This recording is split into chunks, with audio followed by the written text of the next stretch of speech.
बिस्मिल्लाहिर्रहमानिर्रहीम। अस्सलाम वालेकुम। मेरे चैनल पर खुश आमदीद। आज हमने बात करनी है जी relationship between average and marginal cost की।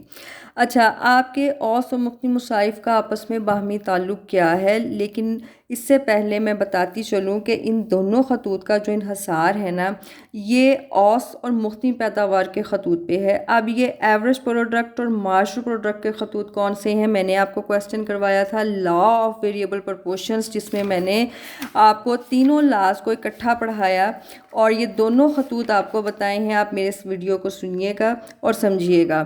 ये दोनों खतूत के ऊपर जो है ये SMC और SSC का इन्हसार है। SMC से मुराद है जी short period marginal cost and short period average cost. अच्छा, होता ये है कि जब हम law of increasing return to scale के तहत पैदावार करनी शुरू करते हैं, बढ़ाते हैं, तो उसमें क्या होता है कि आपकी औसत और मुख्तलिफ पैदावार बढ़ती हैं, लेकिन जो मार्जिनल प्रोडक्ट होती है वो एवरेज प्रोडक्ट की निस्बत तेज़ी से बढ़ती है। अच्छा, उस सूरत में आपकी जो औसत और मुख्तलिफ मुसारिफ होते हैं उसमें कमी वाक़या होती है। सादा लफ्ज़ों में आपकी पर यूनिट कॉस्ट कम होती है, इसलिए प्रोडक्शन जो है वो ज़्यादा बढ़ाने के चांसेस ज़्यादा होते हैं, इसलिए ज़्यादा से ज़्यादा प्रोडक्शन की जाती है। अच्छा, फिर सूरत हाल ऐसी आती है कि पैदावार की एक मियारी हद आ जाती है। ठीक है जी, ये है जी पैदावार की मियारी हद पॉइंट बी। यहाँ पे पैदावार की मियारी हद क्या है कि उसमें हमारा लॉ अप्लाई होता है, law of constant return to scale, जहाँ पे अखराजात पहले जितने रहते हैं, आप किसी किस्म की कोई तब्दीली वाक़या नहीं होती है। ठीक है जी, उसके बाद जब हम कानून को अपनाते हैं law of decreasing return to scale, तो प्रोडक्शन में कमी वाक़या होनी शुरू हो जाती है और आपके औसत और मुख्तलिफ मुसारिफ में इजाफा शुरू हो जाता है। प्लांट की जो पैदावार है ये महदूद हो जाती है, अखराजात बढ़ जाते हैं। अच्छा, और उस सूरत में आपकी अखराजात बढ़ने की वजह से आजर को जो है वो नुकसान होना शुरू हो जाता है, क्योंकि एक आजर का जो मकसद होता है प्रोडक्शन में वो ये होता है कि कम से कम लागत पे ज़्यादा से ज़्यादा शय को पैदा करे। अब ये जो सारी सूरत हाल उसने बताई है, ये मैं आपको दो शकाल से बताती हूँ। शकाल बनाने के लिए दो ग्राफ बनाएंगे। एक ग्राफ में हम लेंगे जी OY खात पे हम MP और AP को शो किया है, और OX खात पे हमने शो किया है यूनिट्स ऑफ लेबर को। दूसरा ग्राफ बिल्कुल उसके नीचे है, जिसमें हम इस शक्ल को बनाएंगे। OY खात पे MC और AC को, मार्जिनल कॉस्ट और एवरेज कॉस्ट को, और OX खात पे यूनिट्स ऑफ आउटपुट को। अब वो कह रहा है कि जब आप इंक्रीजिंग रिटर्न टू स्केल को अपनाते हैं तो MP में इजाफा होता है। ठीक है जी, साथ ही आपकी जो है वो AP भी बढ़ती है। लेकिन होता क्या है कि जो MP है ये आपका MP का ख़त है, ये आपका AP का ख़त है। MP में इजाफा AP की निस्बत ज़्यादा होता है। यहाँ पे मैं आपको समझाने के लिए MP के ख़त को नाम देने शुरू करूँगी। ये पॉइंट A मैंने कह दिया। ठीक है जी, ये इजाफे की, ये जो उसके ऊपर वाला हिस्सा है ये इजाफे को शो कर रहा है। ठीक है जी, तो ये मैंने यहाँ पे एक इस तरह से निशान लगा के इसको पॉइंट B का नाम दिया। ठीक है जी, और यहाँ पे मैं पॉइंट D दे रही हूँ। अब नीचे जो है ये जो पॉइंट है जहाँ दोनों एक दूसरे को काट रहे हैं, इससे मैं पॉइंट E कहूँगी। ठीक है जी, अब आपका सवाल है कि इंक्रीजिंग रिटर्न टू स्केल अपना लिया, MP में इजाफा हुआ, AB से शो हो रहा है। अच्छा जी, तो कॉस्ट पे कैसे असर पड़ेगा? देखें, यहाँ से मैं जो है एक अमूदी ख़त खींचूँगी पॉइंट E से, ये नीचे तक मैं लेके जाऊँगी, निचले ग्राफ तक, ये देखें। ठीक है, यहाँ पे ये देखें, ये मैं बिल्कुल नीचे लेके यहाँ टेढ़ा जा रहा है। फ्री हैंड ना बनाइएगा, कोशिश कीजिएगा पैमाना रख के ही शक्ल बनाएं।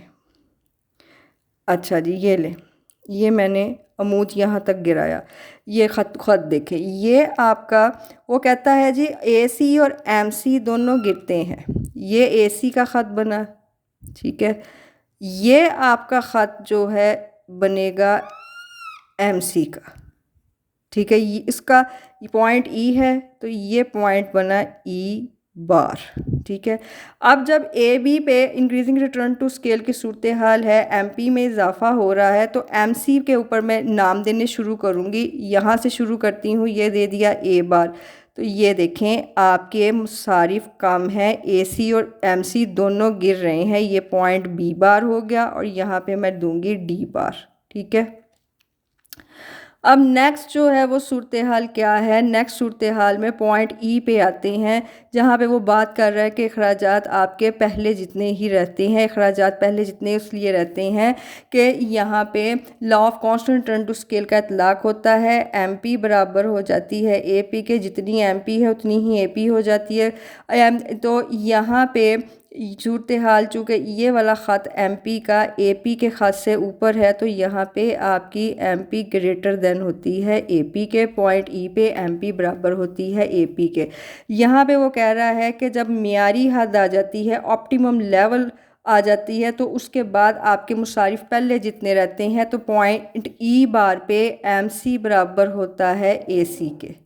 देखें जो आपके AC और MC खतूत हैं ना, ये अरसा कलील के U शेप के होते हैं। मैंने पहले भी बताया है, वो इसलिए होते हैं, ये पहले गिरते हैं, फिर अपने मिनिमम पॉइंट पे आते हैं, फिर बढ़ना शुरू होते हैं। दूसरी बात ये कि MC और AC दोनों खतूत ऑप्टिमम लेवल ऑफ आउटपुट को कायम करने के लिए, बताने के लिए बहुत ज़्यादा अहम है। ये वो नुक्ता है OQ हमारी पैदावार है, जहाँ पर हमारी अखराजात पहले जितने हैं और इसके यहाँ बिल्कुल सही मियारी हद है प्लांट की।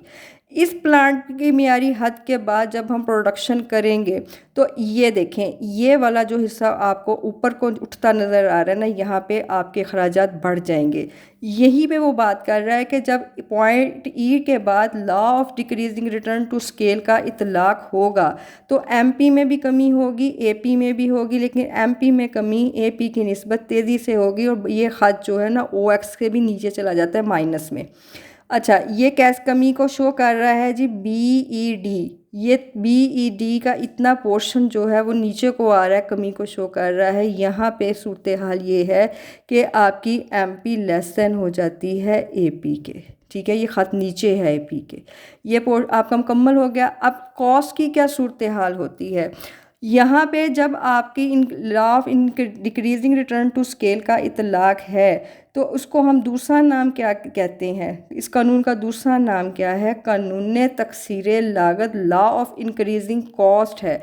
क्योंकि फ़ी इकाई मुसारिफ बढ़ जाते हैं। देखें MC भी बढ़ रहा है और AC भी बढ़ रहा है, दोनों बढ़ रहे हैं, अखराजात बढ़ जाते हैं। ऑप्टिमम लेवल ऑफ आउटपुट का ये आपको OQ हासिल होने के बाद जब आप मज़ीद प्रोडक्शन करेंगे तो आपके अखराजात बढ़ जाएंगे। अब AC और MC के रिलेशन है, वो कहता है जी गिरती हुई हालत में MC भी गिरते हैं, AC भी, इनका गिरने की रफ्तार सुस्त होती है, लेकिन मुख्तलिफ मुसारिफ तेज़ी से गिरते हैं। गिरती हुई हालत में ये देखें दोनों ख़त गिर रहे हैं, लेकिन AC में सुस्त रवी से कमी आती है, MC में ज़्यादा तेज़ी से आती है। तो MC ख़त गिरती हुई हालत में AC ख़त के नीचे वाक़या होता है, MC लेस देन होता है AC के।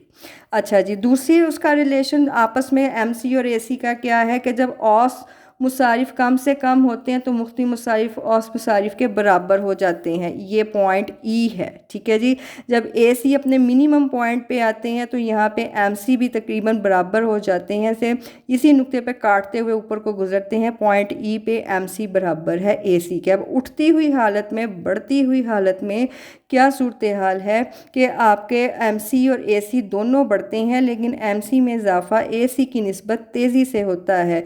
ये ख़त AC के ऊपर वाक़या होता है MC का। तो यहाँ पे सूरत हाल ये है कि आपका MC जो है ये ग्रेटर देन है AC के।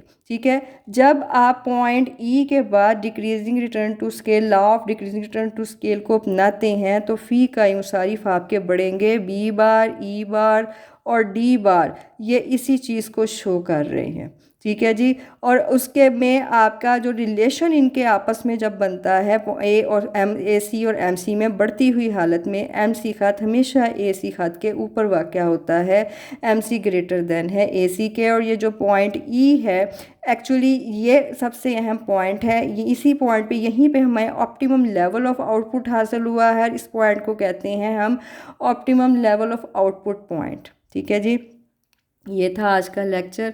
अगर आप मुस्तफ़ीद हुए हैं तो लाइक कीजिएगा, शेयर कीजिएगा, सब्सक्राइब कीजिएगा, कमेंट में राय का इजहार भी कीजिएगा। अल्लाह निगहबान।